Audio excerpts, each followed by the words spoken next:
And now we'll begin with the first panel and start with the first video.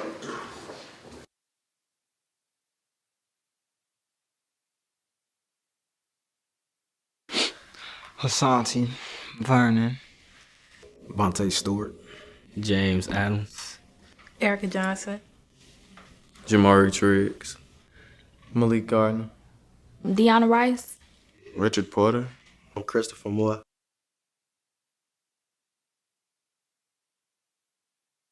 Yeah, that's an everyday thing. I mean, I just be walking with my friends or something. Or, I could be walking by myself and then, they'll pull up, get on the car, or get on the wall, spread your legs, put your hands up, put your hands on the gate, don't move, searching my pockets, How often does that happen? Pretty much every time I go outside. I was with my father. I was walking down the street from my block. I was with my father. The police pulled up on the side of me and my dad and got out the car and put me and my father on the gate. Started searching us and everything. And then my dad said, "Why'd you pulling me and my son over? I'm just walking with my son to this door." And they said, "Y'all fit the description. Y'all look like y'all was on something or something. Like y'all had something in y'all pocket or something." So they searched us and whatever. they just like look at you funny, like we know you doing something, but we gonna wait till you do it. They stopped us and they asked me, what I'm going. Then that's when they went in my pockets, stole my keys, and took my money. And I had to go up to the 71st Street police station to get it back. And they said, I asked for the officer, that harassed me. They said they couldn't find him. and sometimes I see this all the time. They ride up slow, they get out patiently, and just like get on the car. Like this, they used to doing it. Get on the car for what? like the way they come up on you, it's like, like in the safari or something. When they see prey, they attack. They pulled up. It was like 6 cars that pulled up. They hopped out fast and, get on the wall, handcuffed us, took our information down. And then they was like, "You all now being dispersed. Y'all, we better not see y'all over here for the rest of the night. Catch y'all going to jail, no questions asked." Like I've been in a couple situations when the police come around and the boy put his hand over my shoulder. I'm like, "Come on, let's walk." And then I'll walk with him. And then as soon as the police leave, they'll come on, we gotta go, but they use me, like they use females, period, for a reason for them not to get messed with. And he didn't have to even have nothing on him. He just ain't want to feel like getting stopped going through that. We just walking throwing snowballs, and they stopped us like, "Hey, what you doing?" And I was like, "We're throwing snowballs." And then they got, "Are you trying to get smart?" And they started to yell this, and that. And I hit the first thought in my mind was just run. But I was like, "Nah, I'm gonna stay here." And they got out the car. They patted us down. They put one of the dudes in handcuffs for no reason. Put him in the back seat. I guess that was just to scare him or whatever, because he was like talking smart and all that other, being disrespectful. But then like they let us all go.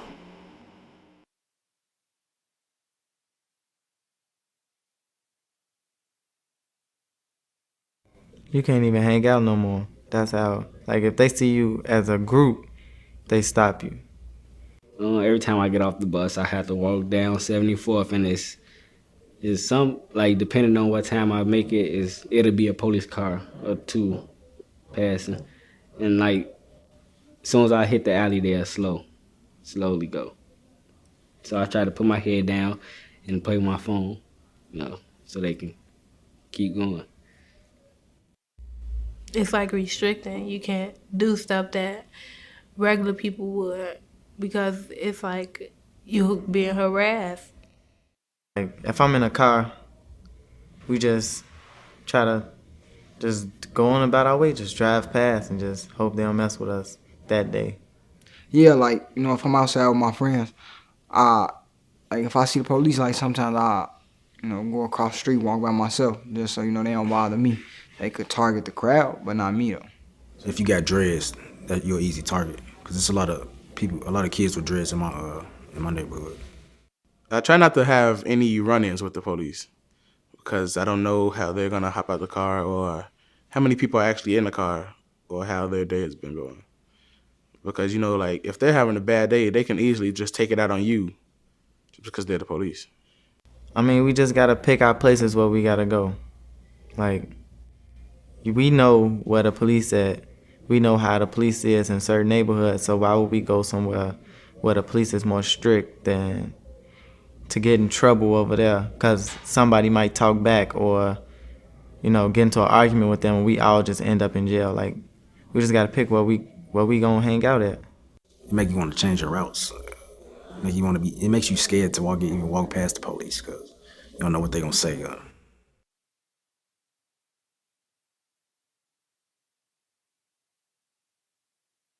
It made me feel small because, like, I was stopped for no reason.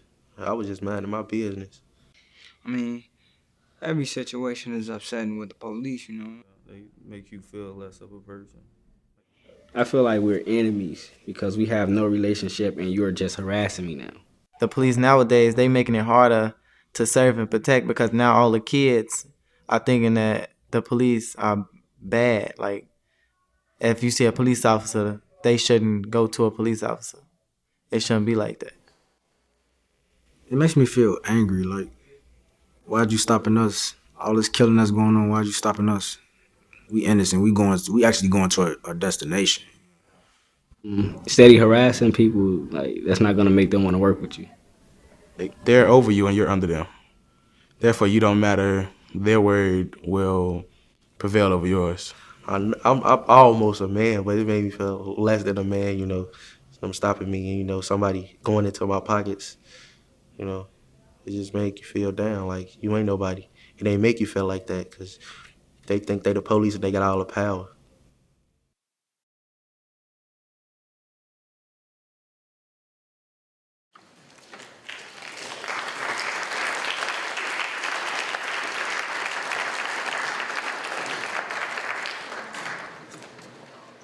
So let me briefly introduce the panelists. You have their information in your programs, so I won't go into great detail, so we can go right into the conversation. Forrest Stewart is a professor of sociology at the University of Chicago and the author of a forthcoming book, which he will tell us about, which bears quite directly on the subject of the panel. Tatiana Holman is a colleague from Hyde Park Academy, a senior who has worked for the last couple of years very much at the center of the police. Jason Hunt is the coordinator of the Youth Police Project, a graduate of the law school, and just utterly invaluable to the work that we've been doing. And Tracy Kesey, who came in from New York. So Tracy is a professor at John Jay Law, and both has experience in law enforcement and works as a researcher in policy. What I'd like to do to sort of start this panel, which is really focused above all on the realities on the street, the realities on the ground, what a certain kind of police presence feels like to young people in Southside neighborhoods, and what those Southside neighborhoods and the young people in them look like to the police. There's a power in description, and that's been a really central part of this project. Is really just to grasp what the day-to-day realities are, and unlike many such projects, and I think unlike what people might expect, we have focused our attention not on the egregious instance of police abuse that everybody knows is horrific, but really on the everyday encounters, everyday interactions, most of which would not rise to the level of the law in any circumstance. We've tried to see what we could learn from that. So many of our conversations have been focused on trying to hear deeply the accounts of young people about their everyday encounters with the police. I wanted to start by asking Chaselyn, who's been central to this work over the last 3 years, what it was like when she first went into classrooms to try to start those conversations. enjoyable, mostly. The kids have tons to say about the police. We usually start the early workshops just by asking, what do you think about the police? And tons of hands shoot up if they raise their hands at all. They have a lot to say about what the police are in their neighborhoods, what they look like, what they feel like. We did run into some early problems because they thought we only wanted to hear the big stories, the stories of someone getting beat down or someone being shot and killed, those sorts of stories. The more we asked them, but tell us about the little encounters, tell us about the everyday. They thought, why? It's boring. Why are you asking us about this? Why do we talk about this every single week? And for us, really the basis of the research and what we've learned from them is that the atmosphere of policing is different. It's different here than it is there. They have experiences with police that we can't imagine. It's important not to pretend like we can understand the way that the kids feel or the way that they have to encounter the police in their everyday experiences. The idea being that they know things we don't know. They know a lot about the police. They know when police change their habits. They know when policies change. They know quicker than anybody what the police are doing on the street, and that knowledge is incredibly valuable. So Tatiana, what was it like when Chaselyn first walked into your class? First, it was kind of annoying because they kept showing up every single day on time, asking the same questions until they took it a step further and started asking like how we felt, and like it just like they wanted to interview us, and I'm like, why? Like this is kind of why? Like, why do you want to interview me? And it was just like a stepping stone at first, because usually people don't really care about if we get stopped by the police, but you know, it was just them steady showing up. It was like I kind of got used to it after a while. I mean, is there a sense in which it became more interesting to you as the conversation unfolded? We started role playing, and then we even seen videos from places like Detroit, different like just listening to different stories. It was kind of, you know, like this is a real life issue, and it's not only happening with us, but you know. Right. I mean, one of the things about the project that, and it's involved all sorts of experimentation and exploration over the years, is often it's been the case when we first started to engage with young people that they were kind of inside the everyday, something seemed normal to them. Something seemed really normal that to people who don't experience that from day to day is really striking, shocking, you know, and so part of our conversations within the classroom, and I think this occasion, you know, in a larger conversation, is sort of bridging that disconnect.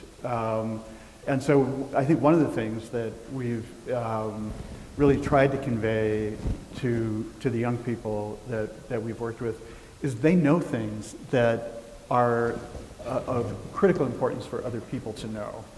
And the question is how to bring that knowledge into a larger conversation. You're nodding. Yeah. So, I mean, that sort of, what about that for us? I mean, the condition of the sort of normalization of something that is so not normal. Right. So I think that this is one of the real dilemmas that we're facing right now, precisely because it's so hard to engage, to have this normalization conversation, also engage with some kind of policy reform, right? It's hard to communicate the kind of impacts that kind of interacting with police on a daily basis has, right? It's really hard to kind of quantify this in a neat way that we can hand over to kind of policymakers, right? I know. You may have to pull over a little bit as well. This way? This way. Oh, now it's off. Okay. So as a researcher, I've been trying to kind of capture this thing, right? What it means to have interactions with officers on a daily basis. In Los Angeles, we had this great idea. We were going to give residents in a very hyper-police neighborhood voice recorders, and they were going to collect daily diaries, right? Every time they saw an officer, every time they interacted with an officer, every time they spoke about policing, right? And we thought, we gave it to them in a month, we were going to come back and pick up these diaries, and we came back, and the diaries were empty, right? So there was nothing on the diaries, right? We showed up and we were like, but you mean you didn't interact with officers at all? And they said, no, nothing really big, right? Nothing really big. And so it had gotten to a point where it hadn't actually, right? They were seeing officers so often that nothing had really triggered them to want to keep a diary of these police interactions. And so we pressed further and we said, but did you see any officers today? And it was, oh yeah, of course we've seen officers today. In fact, on my way over here to talk to you, there was an officer standing on the other side of the crosswalk, and I was halfway across, so I pulled out my ID, and then when I got across, I handed it to him, he checked it out, he gave it back to me, and I came back, right? So this kind of automatic response of I see an officer, I know I'm crossing the street, he's gonna wanna give me a jaywalking ticket, so I'm just gonna have my ID ready. And so I think I think our next mission, right, isn't just to recognize that this normalization is something important to talk about, but also how we translate this into some kind of data that we can collect, and then also something that we can hand over or press upon legislators, policy leaders, right? Because I think it's a really hard kind of language to speak in at first. So I'm hoping that we can begin to do this kind of stuff here today. I think data collection is wonderful. You know that I support that. But let me back up a little bit because I wear two hats, and I appreciate the introduction. But 4 months ago, I retired from the Denver Police Department after 25 years. And during my tenure there, when I was doing my postdoctoral work and where I met Dolores at John Jay, and I am now at John Jay, I hear a lot of conversation around policy and data, and all which are good. But when I am in this, academic world versus my policing world, I have to back up a little bit because I think that this conversation that we're having now is not only very relevant because of all the things that are happening and timely, but it also is going to mark another transition time in the way in which policing will be done. And that's critical. And I don't think that young folks pick up on those nuances, that not only is their voice important, but this is going to mark a time where policing is going to look extremely different. And as I go back in my career and I think, well, community policing was supposed to be that marker, right? This was it. This was the thing that was going to help bridge what we're talking about now, have communities move forward in partnership with police. Young folks are going to be, instead of giving IDs, high-fiving and going on their way, which has not worked out that way.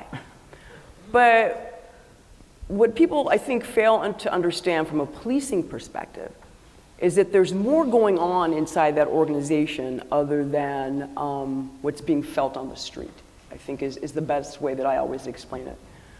And there's been tons of research about officers' attitudes, behaviors, what impacts that, discretionary behavior, why do they contact some folks and they don't contact others. But if we don't go back and try to bring multiple conversations along together, we're going to be missing some things. The police organization itself has a tremendous impact on the individual. The leadership of that organization has a tremendous impact on the individual. And we've been hearing it from communities as we go through city by city, how officers are recruited, who you recruit, how you train them. All of those things are part of this larger conversation. And what I fear sometimes, and when I have these conversations with community, there's this lack of what we call police literacy. Mm-hmm. There is a want to change policy and data collect, which I can appreciate on the researcher side because it will tell you some things. But without understanding the culture of policing, are we yet then setting ourselves up for saying, well, just change your policy and that's going to take care of all those things you need to do. Data collect and these will help you make decisions on what you need to do. It's a little bit deeper than that. Well, what about if we sort of flip the script a little bit and go back to the young people's experience? Mm-hmm. So, having broken through the veil of normalization or whatever the term Absolutely. would be, and engaged with kids who really are of necessity very close observers of the police. Absolutely. Right? So once there's a conversational space in which to bring that forth, they have a lot of really useful, interesting, acute things to say, as Chaselyn said. How does that knowledge connect with changes in police practice? That knowledge is going to be very powerful. Yeah. But there's also something that has to happen on the police side. So as you know, young folks are breaking through the normalization that, you know, we're being helping them usher themselves through, the same thing has to happen on the law enforcement side. I can't tell you how many conversations I've had with patrol officers who still don't understand what is going on. What is this about? So can you evoke for us a little bit what this is like from the police perspective on the beat? I mean, you know, we're talking about, Forrest was describing, Titania could as easily have described the same thing, almost a ritualized pattern of, you know, regular stops, interventions that are so much part of the rhythm of the day that people don't even register them as happening. Is there some parallel or comparable thing that happens with the police? Well, of course. I mean, so there is a normalization that goes through most law enforcement who first, you know, go through the academy, and you get into some routine, I would say. One of the things, though, that I think that we have to be careful of is that, one, and I think we know this, not all officers operate in that same way. You have some that historically, even, you know, in my experience, who would go out and have some negative interaction, and when you hear that name, you know exactly who they're talking about. Right. So the question then goes back to one of supervision and accountability, right? So if we know that you hear the kids keep saying this one officer's name, you're hoping that someone is doing something about that on the inside. Right. But then there's this piece of the routineness of it, or the normalization of it. And I think a lot of folks get their perspective of what happens in law enforcement from television. That, you know, we do these, you know, drive very fast, and we have these very intense, you know, sort of interactions. But most of the day-to-day are day-to-day sort of contact routines. But a lot of how you interact with folks, one, is going to be based on your experiences historically, or how you've done things. And we hope that folks do those things in a professional way. But a lot of things that are going to also shape how officers begin to engage with folks are the calls for service that they get.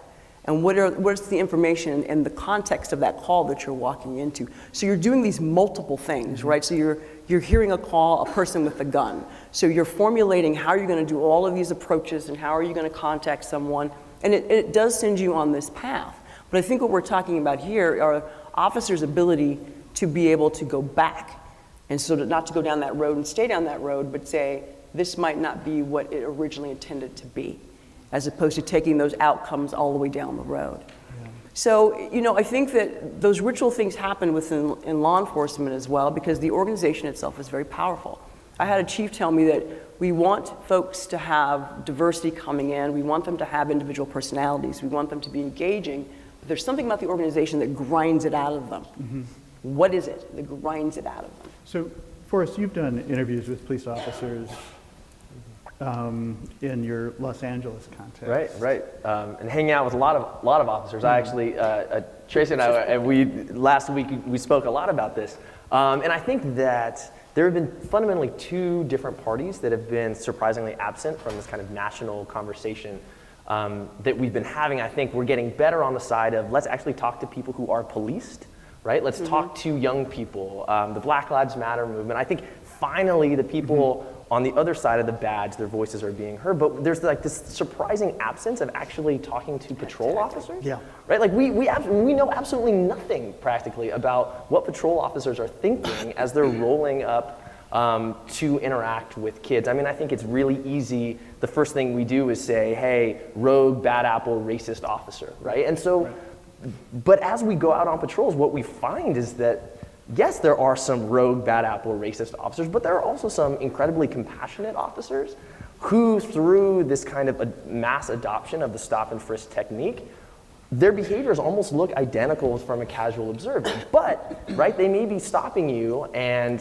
their justification might be, I want to send you away from this neighborhood, right, because I know that something's cracking off in this neighborhood. And so, you know, get moving down the street, or they're checking in on you. And I think that and as I'm sure young people can attest, what happens is that these interactions end very differently. But I think this is the diversity and the heterogeneity actually becomes a problem for young people encountering it, right? Because one day, you've got an officer who ends a stop and frisk offering to be your mentor, right? And wanting to get you enrolled in programs and right? It ends with this kind of fatherly tone, and then you have another officer who takes your money, right? And you can go down to the station and pick it up. So young people don't know which officer they're Well, contacting. and I think that right? goes back to something Tracy alluded to, which has been very central to our work, which is just if there's a lack of accountability, then the officer who hassles you, takes your money, whatever, in some ways really becomes the face of the department. Absolutely. And undercuts the effectiveness of the conscientious officer, the officer who wants to build a relationship. I'd like to come back to Chaselyn and Tatiana and anybody else who wants to jump in from among the young people here. Forrest just said something that I think is really important, and it has been apparent in a lot of our conversations. Remember, we speculate about the police. We role play what would be in that police officer's mind coming into this situation, but in truth, we don't know. So it's kind of fascinating to think that in this big national conversation, as Forrest said, youth are more represented now, although just beginning to be. And I think, there are certain things that, still have to be fully voiced, documented, elaborated. But the police who are so central to this conversation are curiously muted in it. And so the one question, and certainly a question for our project, is whether there are ways in which it might be possible to build as patient, exploratory a conversation as we've built with young people, with police officers, and whether that kind of space could exist. I think if it did, it would be revelatory for a lot of us. Right. But let's come back to what we don't know about the police, to the sense, Chaselyn, we've done all sorts of different conversations and exercises trying to elicit from young people what they think is going on with the police. Can you report on some of that? Yeah, the kids are incredibly generous in their attitudes towards police officers. They often attribute an officer treating them disrespectfully to, like, maybe he had a bad day. It's like every week they encounter an officer who just had a bad day. And sometimes I think that's because of them just being who they are and living in the world and attempting to reconcile what's happening to them with something that makes sense. That doesn't mean that they're a suspect or they're a criminal or they're doing something to deserve this behavior, but rather they're sort of like encountering just a random bad officer on a bad day. The other thing that kids consistently do when they imagine what police are dealing with is they think about the crime and the danger that they face in their own lives. So I think often they talk about navigating their neighborhoods, and they don't just navigate the dangerous people on their block, they navigate through the police in the same way. You heard a little bit of that in the films. The kids are avoiding police officers because the police are a similar threat to them. Right? Let's see. And can you describe, you came up with a wonderful list once of things that we had culled from conversations with kids about their avoidance strategies. And this is, we talk about this a lot, is how do you stay safe? And for the kids, that's partly navigating gang terrain, but it's also avoiding encounters with the police, avoiding adverse encounters. I'm gonna let Tatiana read it. It's in the paper, but these are just. Let Tatiana. I wouldn't even. They're direct quotes from kids when we collect. Like, what do you do to avoid the police? Don't walk alone. Don't walk in groups. Don't make eye contact. Don't look away too quickly. Don't move too fast. Don't linger. Don't do anything. Don't do nothing. I mean, that really came out of our conversations, sort of distilled. So it's like trying to decode something, trying to come up with some, secret game plan for moving around your neighborhood. And I think that they're navigating the same world that the police officers are. Yeah. Right? Like on your streets, everyone has to keep their head up, pay attention take care of that. Be cautious, all of that. I mean, the other thing I would add to that is, and some of the people in the room have told us this, that the often, particularly among the boys, they will say, well, I've figured out how to not have encounters with the police. I just never leave home. You know, I only go out under darkness, you know, in a car. Sort of imagine that. So there's a kind of self-policing dynamic, which is a real loss of freedom. You know, at a time when teenagers should be out in the world, sort of exploring.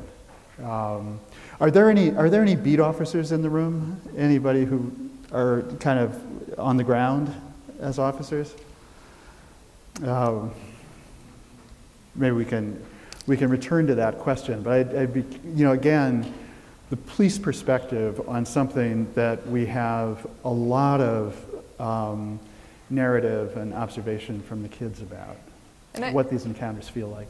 The kids know their neighborhoods so well.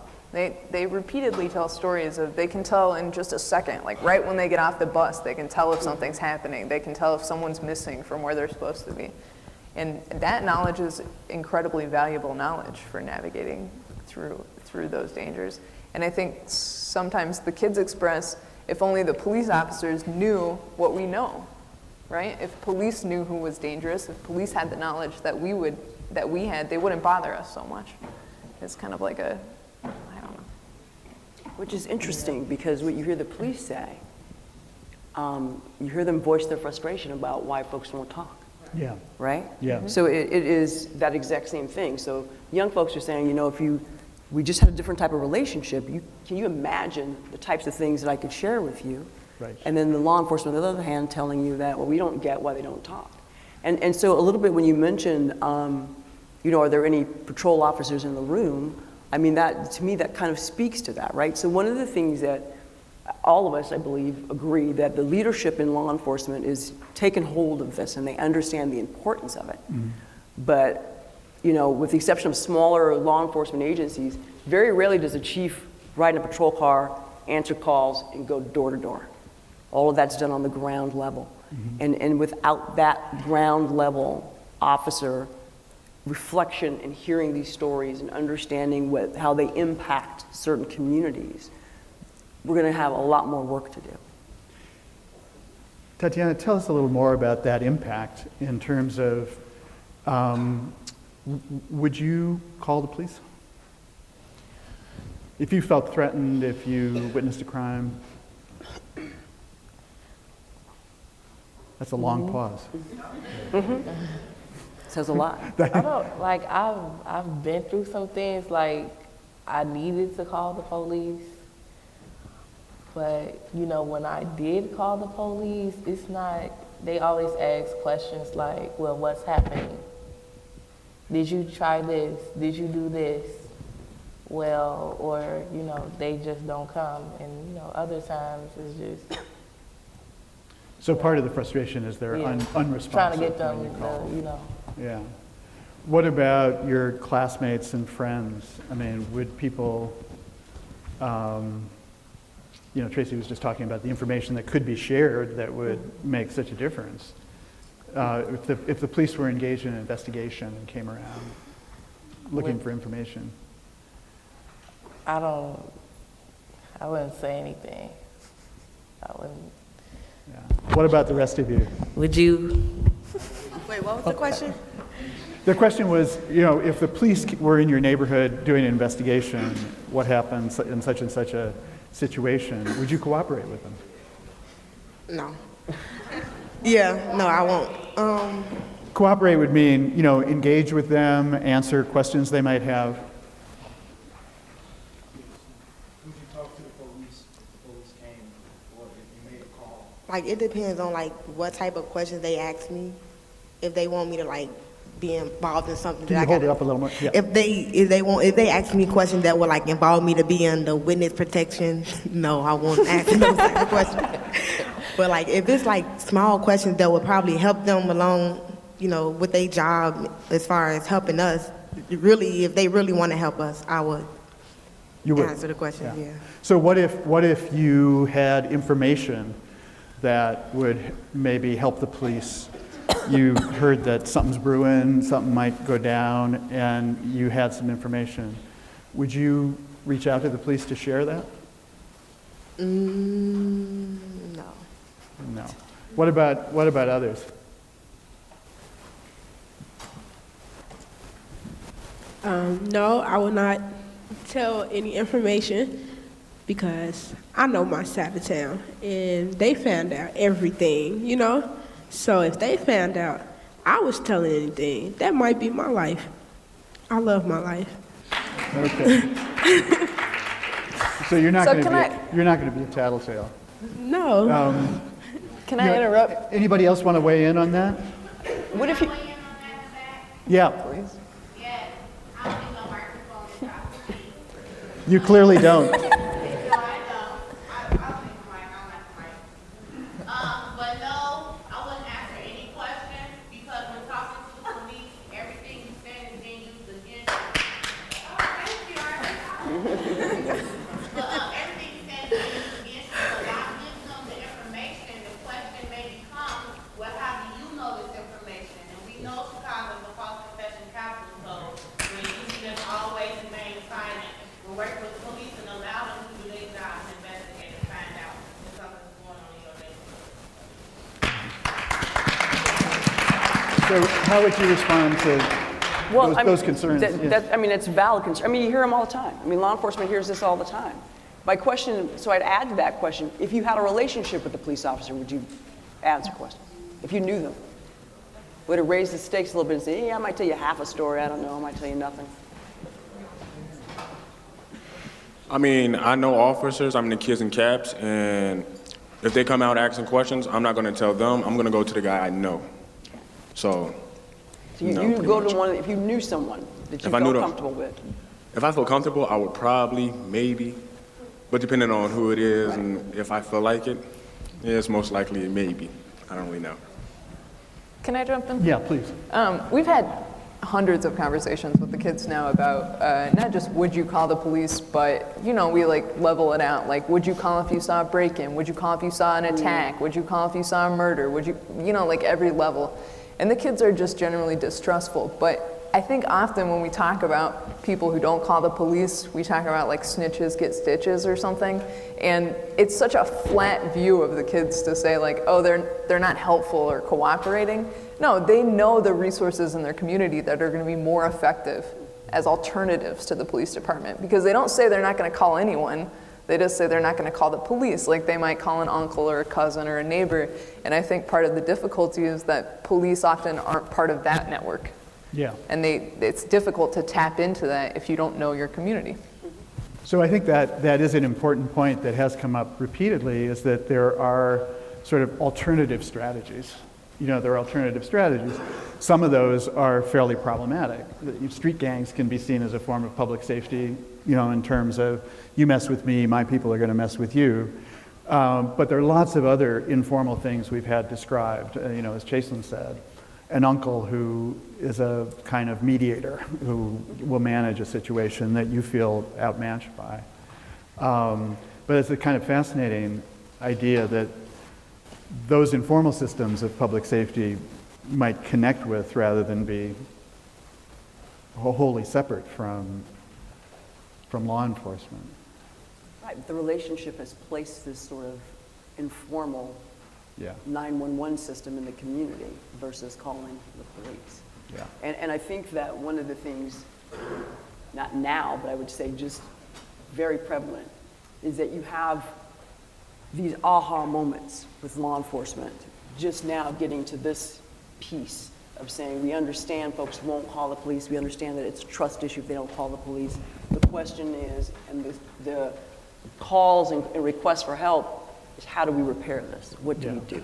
And I think there's also a circularity to it. We've had, among the scenarios Chaselin was mentioning, we've said, well, imagine that your brother, a friend, is shot and you know who did it. Would you call the police with that information? And often they will say, no, I wouldn't call the police because they wouldn't be able to close the case because nobody would cooperate with them. So, you know, you have this thing that just keeps feeding on itself. Yeah. Well, don't you know how like people look up to celebrities and like they inspirational and stuff to people? I'm sorry, I didn't catch it. How like people look up to celebrities and they inspire them and motivate them. You know, certain celebrities. Did you hear? Mostly it's the young people.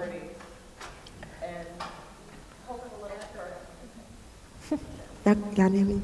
Oh. Yeah, I think it's up to it close. Like the police have a big authority over us, so like we looking at them based off. First of all, the media is like messing us all up. Social media had everybody grouping and ungrouping and had gangs. It's like it'll lead to one big event and then it'll lead to a small event, and like they'll say like the cops is ops. They are right on all on the police cars, mess up their cars. So I know the police, I know they feeling some type of way about, you know, a whole bunch of stuff. And I know we feeling some type of way about a whole bunch of stuff, which is why I had to keep on going back and forth like a gang versus a gang. Yeah. I got part of it. Taishika. Okay. Yeah. Both have kind of animosity towards one another. They don't trust each other, and then the media and the social media contribute to that. Feed that. There's the feeding it. Since they both don't trust one another, that feeds into each other's gifts. Yeah. Yeah. If you don't trust you, that makes you not trust police and vice versa. Yeah. Yeah. Yeah, that's very, very helpful. Can I- Go ahead.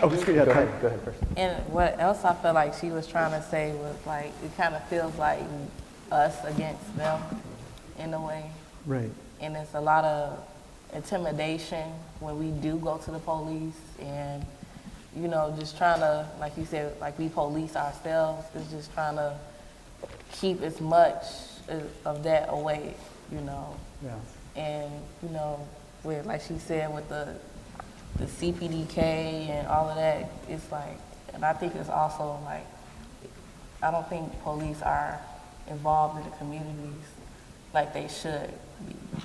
So there's an interesting thread here, and it's something that you and I talked about once, Forrest, that sort of stuck with me, which is, you know, in sort of some of the classic sort of sociological literature, particularly coming out of the University of Chicago, it might be characterized as really neighborhood ineffectiveness, being, you know, the sort of community is not effective. There's a whole discourse about community efficacy.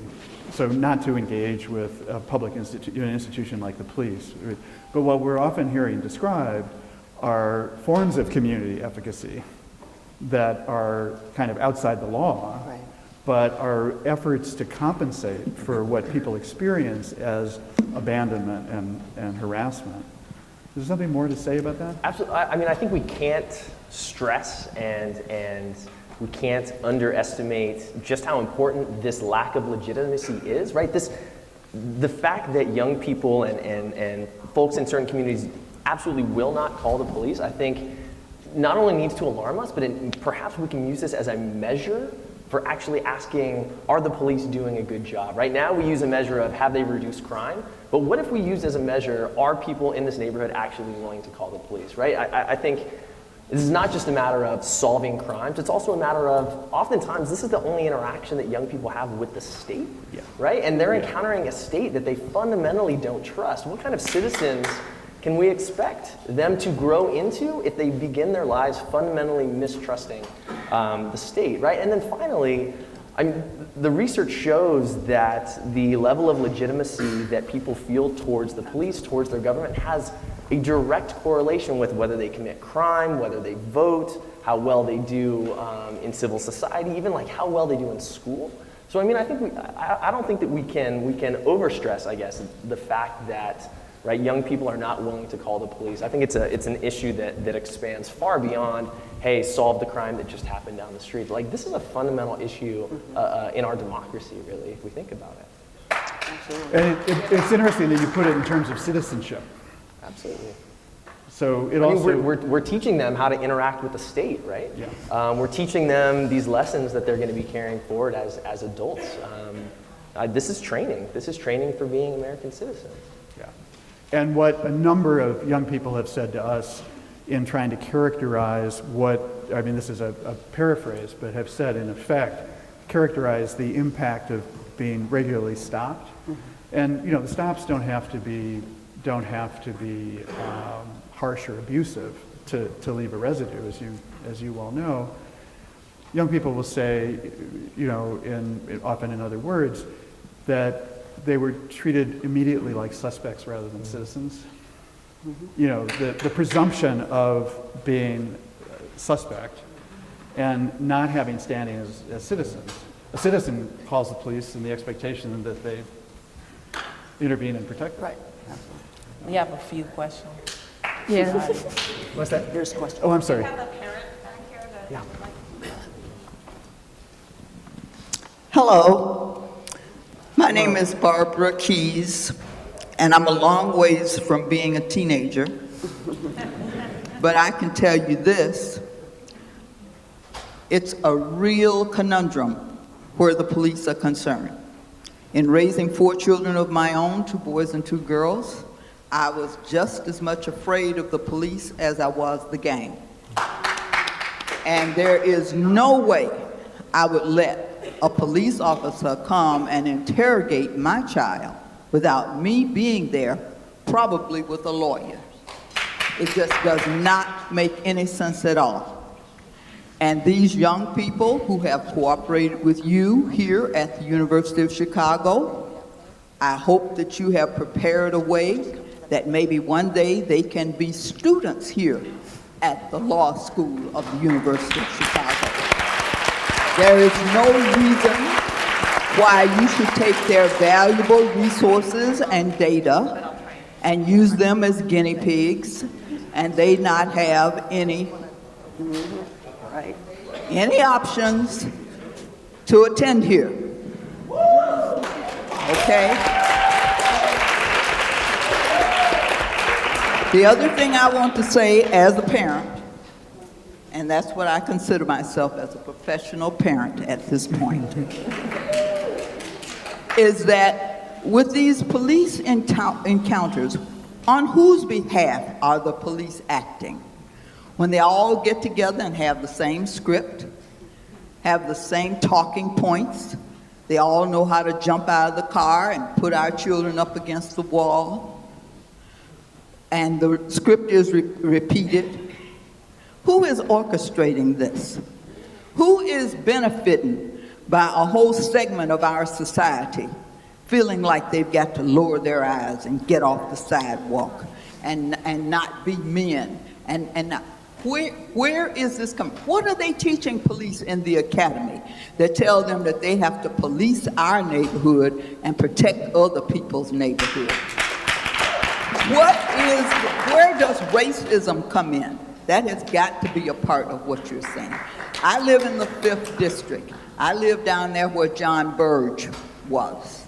And the police department has yet to apologize to my community for the way that they acted. But, I mean, this is a broad subject, and I don't want to keep you from focusing on what you're trying to focus. But I don't know about you using our children in this way without having a whole lot of parents involved in it.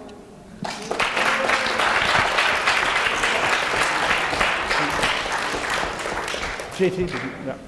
Also, I should say there are microphones in the back if anybody wants to And- speak from the back. There's a gentleman back there, and Sorry. About can the kids come here?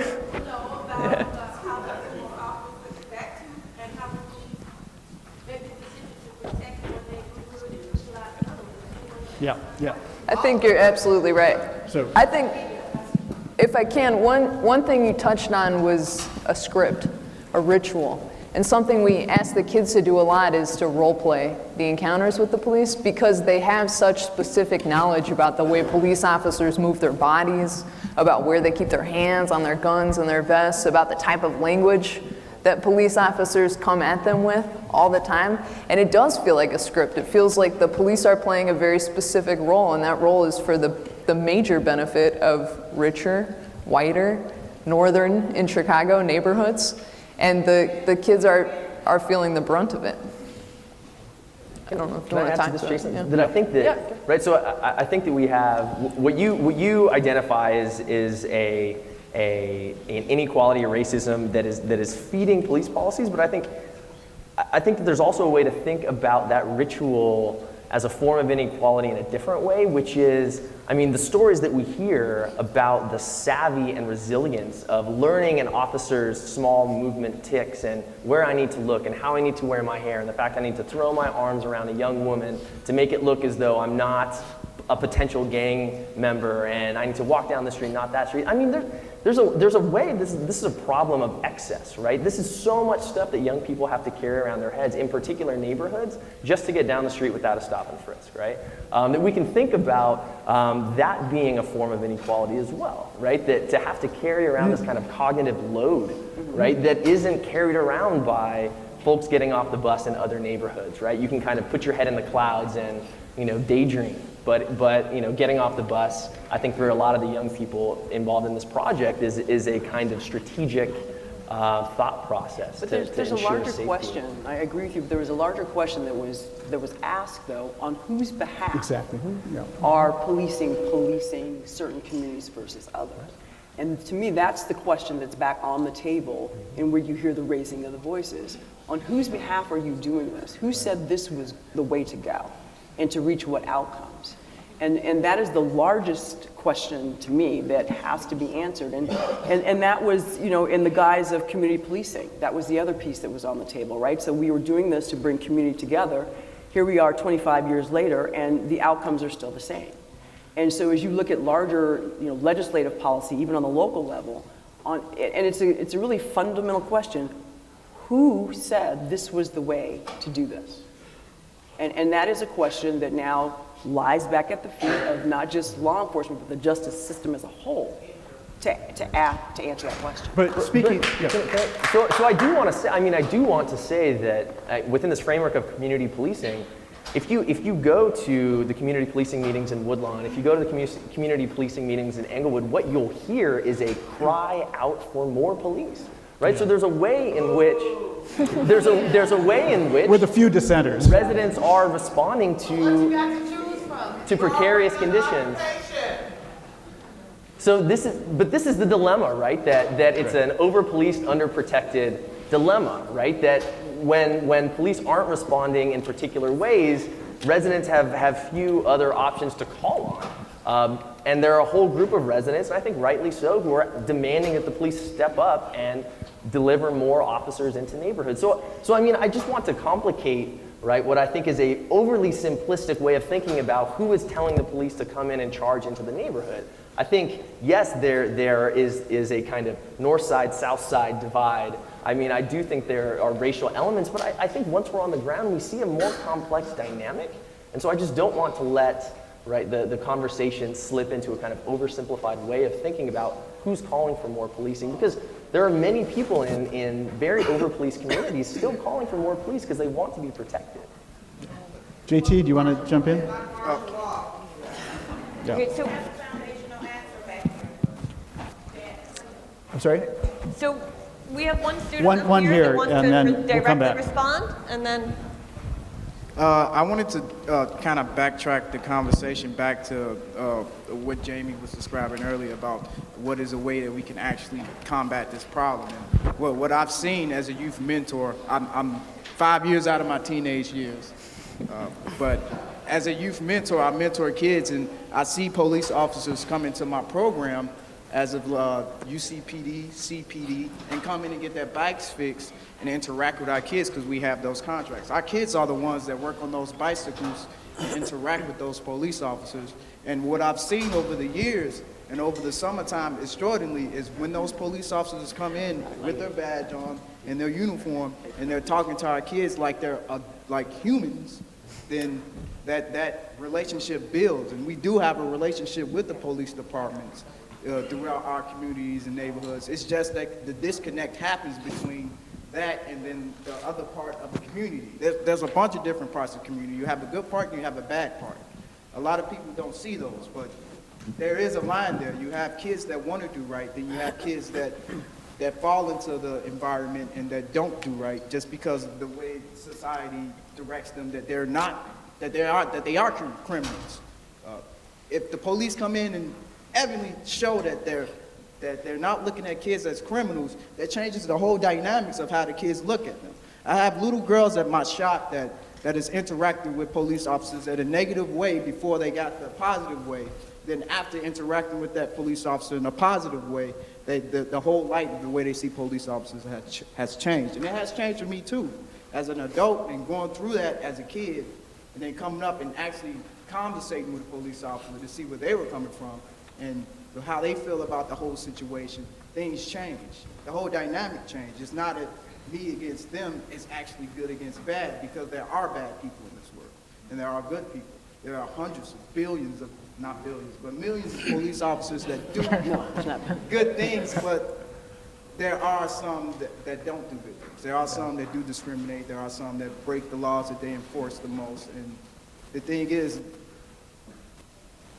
you have to connect with the community, because if you don't, nothing's going to get solved, and we're just going to have these conversations for hundreds of thousands of years. So just one comment on that I think we've seen multiple times in our conversations at Hyde Park Academy is, we've heard, I think Jason talked before about the generosity of the young people we've been talking to.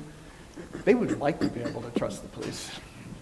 They would like to, I don't want to overgeneralize, but that's a very strong undercurrent of regret that this is the situation, regret that this is how they feel. And so I think there's grounds for optimism in the idea that some of the really negative attitudes, those long pauses about would you call the police, might be quite shallowly rooted, but we won't know until there's counter evidence. Right. They won't know, we won't know until there are things like JT described of relationships that are outside the law enforcement relationship. I think that relationship works because the kids are experts on the bikes. They're professionals, right? Like the police are coming for a service and the kids tell them like, you really ride your brakes too hard. It's like a totally different script from the police being the experts in that situation. Because you don't get that reaction to this guy's coming to me like I'm a criminal. You get that reaction, this guy's coming to me because he knows that I know how to work on his bike. He needs me to fix his bike so he can't drive the police. So I think our kids get that concept. And when you get that concept, and that concept is just bigger than just a bicycle, then a relationship grows. Without that relationship, the issue is persistent.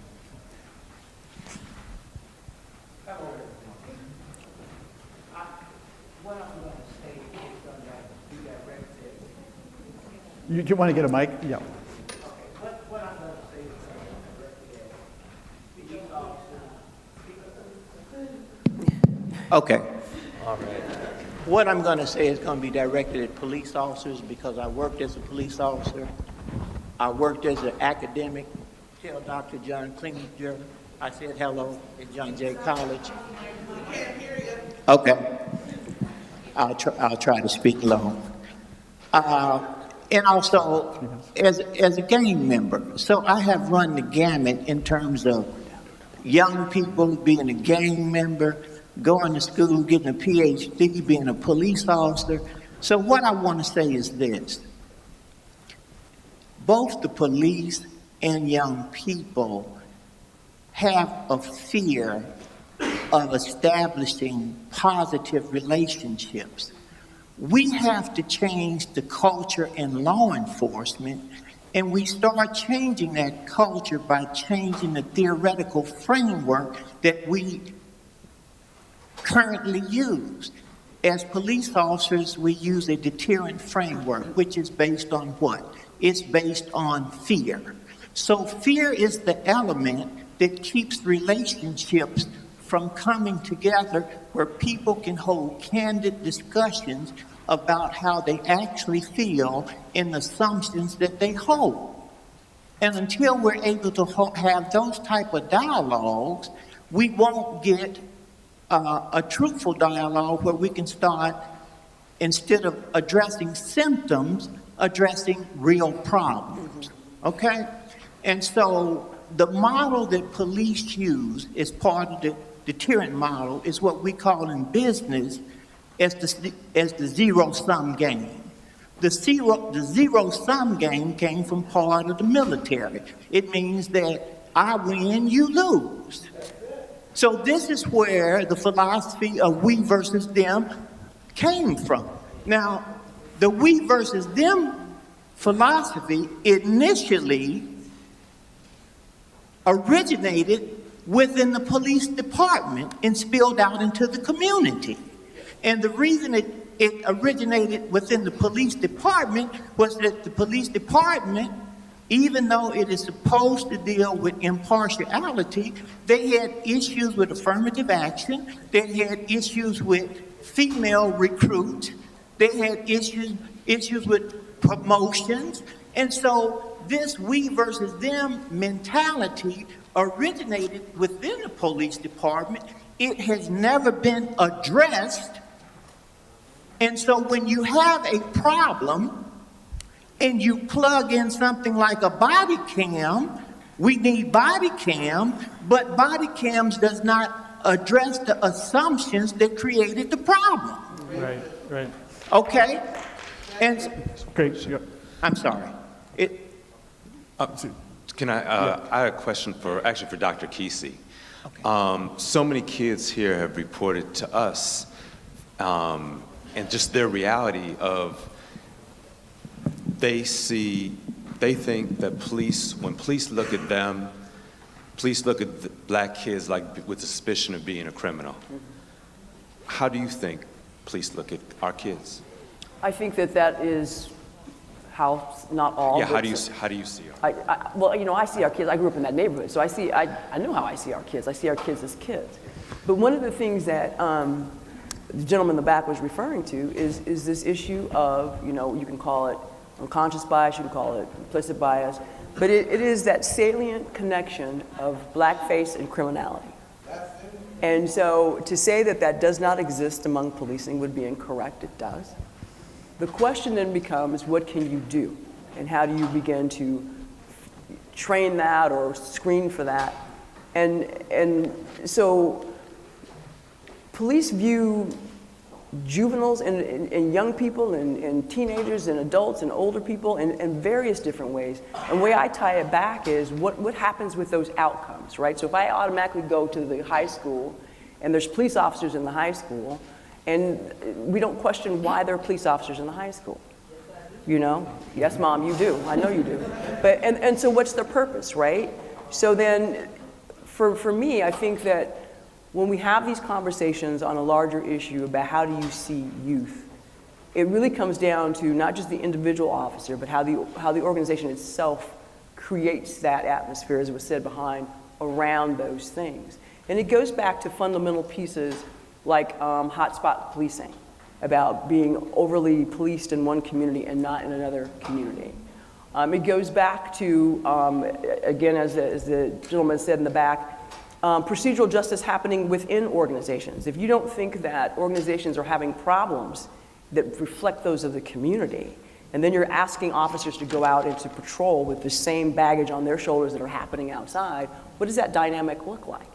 You know, so if you are having problems recruiting men of color because they're all in prison, then how do you then explain as a chief that, well, you know, the community's asking you to have your organization reflect that of the community? Well, since they've all been shot through the pipeline and you can't pass a background, what does that say? So those realizations are starting to come back. So can I ask, we're going to have to wrap fairly soon, maybe one more question, but I wanted to ask, in light of a number of things that have been said by, did you say professional parent or full-time parent? How did you describe yourself? I am a Professional parent. All And of my the academic gentleman in back. knowledge and everything, all of my acumen in the various fields that I've been in, I have funneled into being a parent. And so I am a professional parent. I get it. But her question that Forrest then elaborated on in interesting ways about what is it? Why? What's going on when some communities are protected and some are policed? Can I ask something? Next week, you're reappointed in Denver. You're superintendent in Denver. In light of these concerns raised in this room, what are the first things you do with that leadership role? You yourself have said how important leadership is in this. Well, the first thing that you do is that you're not in the community in times of crisis. That is an ongoing, continuing relationship that you have with, and I usually don't define community because community is different depending on where you are and how the community defines itself. But often what you find happening is that with policing, we have a tendency to go along traditional threads, right? So, and I'll just briefly talk about a community advisory board. And I was at a community advisory board in California just the day before yesterday. And I looked at the community advisory board, and then I'm listening to the conversations, and I'm hearing what's being said, and there's very clear absent voices from that. But there's a tendency to go towards those people that are supportive of what you do versus those who can push back and hold you accountable to what you do. Mm-hmm.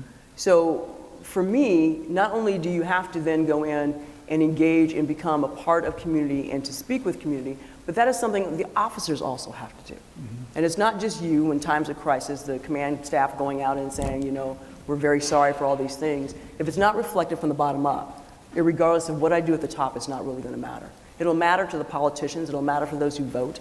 It'll matter for the manager or the city attorney or city mayor that appointed me.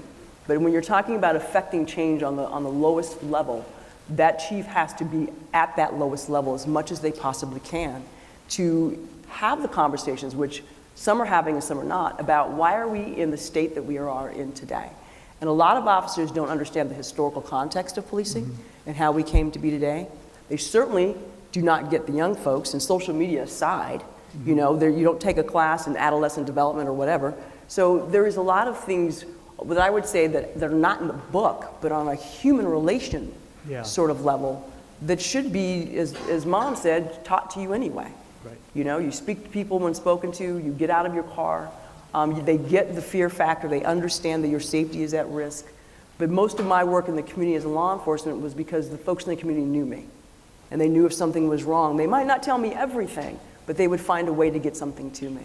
And so I think that a lot of what you'll see over the next, hopefully 5 to 10 years, there is a new generation of law enforcement leadership that is coming. It looks a lot different than when I was on 25 years ago. Some get it, some don't. But that's a part of learning, and it's also a part of how do you restructure that organization so it doesn't create what we're doing here today, trying to find bridges back to one another. Yeah. So it's very difficult. There's multiple levels in which these things have to be done. But is it insurmountable? No, but you have to address what's happening. But so if just to reinterpret what you said in light of the themes of the conference, if you were in that leadership position, it sounds like a great priority would be to bring together these kind of spheres or bubbles that aren't really connecting of people in terms of their experience, in terms of who they're talking to, and who they're listening to. So really, again, what we're trying to do with this conference and with the ongoing work is to create those points of intersection and extend the conversation. I think we'll take one more question. Can we get Tatiana first? Sorry, Jamie, up here. Can we get Tatiana first? What I wanted to say was can you hear me? What I wanted to say was, overall, I was asked a question, we were asking questions the other day, what would a police officer do if they seen a group of black males versus a group of white males? And, what would you do? And we even answered the questions for ourselves. And, when we get stopped, the occasional stop, it's just so that they could, properly, establish that they have power and to make sure that they scare us. But I just feel like sometimes we are just being black at the wrong time. But we just, I don't know, it's just, you really have to, really act a certain way, and I just had a brain freeze. That's okay. We put you through a lot. It's been a long panel. One last question promised, and then we'll close, take a break, and reconvene. Did you have a question? Yes, thank you, University of Chicago, for having a wonderful engagement with youth and our police. Thank you to our young people in particular for bringing voice to your concerns and sharing that with the community. I think that's a very important aspect to what it is that may, in fact, bring about to change. The young lady, thank you so much for being a part of the panel. To our scholars, in relation to what we see as a systemic issue or concern nationwide, just not here in the city of Chicago. I'd like to bring the historical aspect into what it is that we see today as a concern.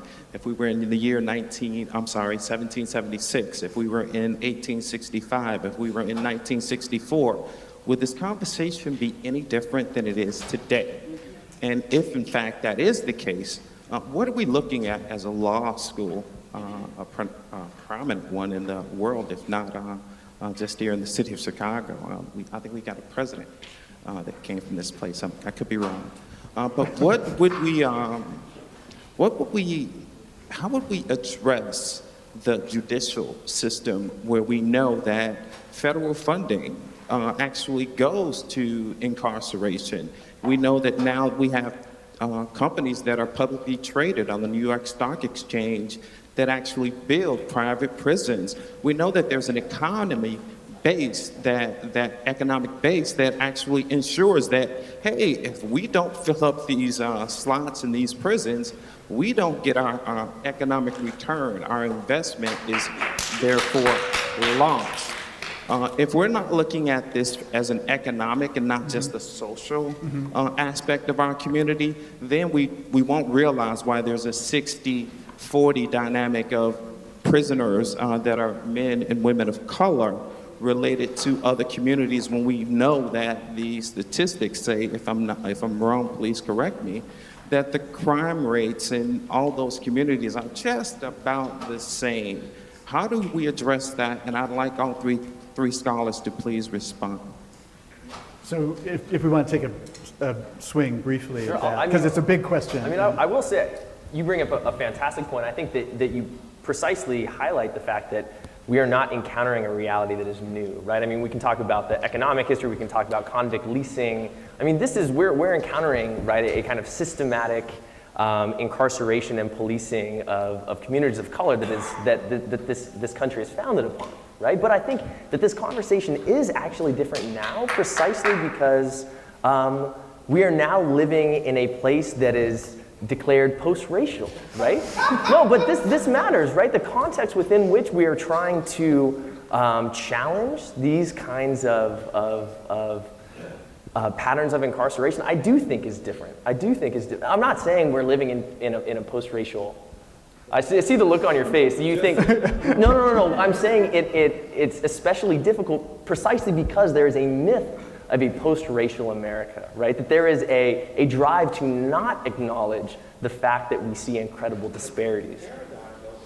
And not to be rude or intrusive, but the paradigm is that the economic issue that invented the United States of America is still the economic issue that drives the prison industrial complex. Oh, yeah, absolutely. Ergo, we have issues that have relations that don't deal necessarily with the police against the community. The police are the community. That's a myth. That's a psychological game that is being played. These people want to go home and be safe, just like the people who live in the communities want to go home and be safe.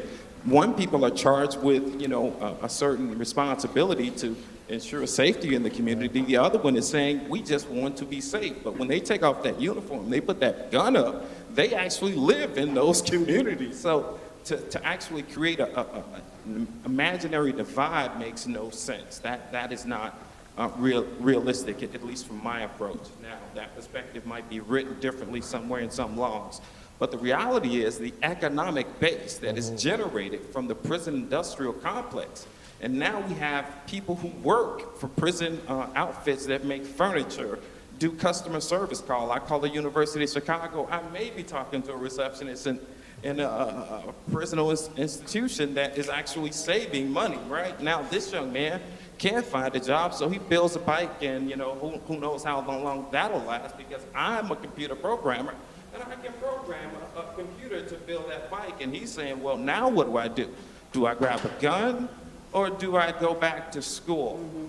There's no funding for school. So the reality is the economic base is more so the issue than it is policing or our youth, because this has been a situation since 1600s, right. Transatlantic. So how do we address that concern in a reasonable, rational way? I hate to do this at such an interesting point in the conversation. We're out of time for this panel. I assure you we will return to those questions in the course of the conference, and I appreciate the clarity with which you raised them. So let's take a break. A 10-minute break, and we're back.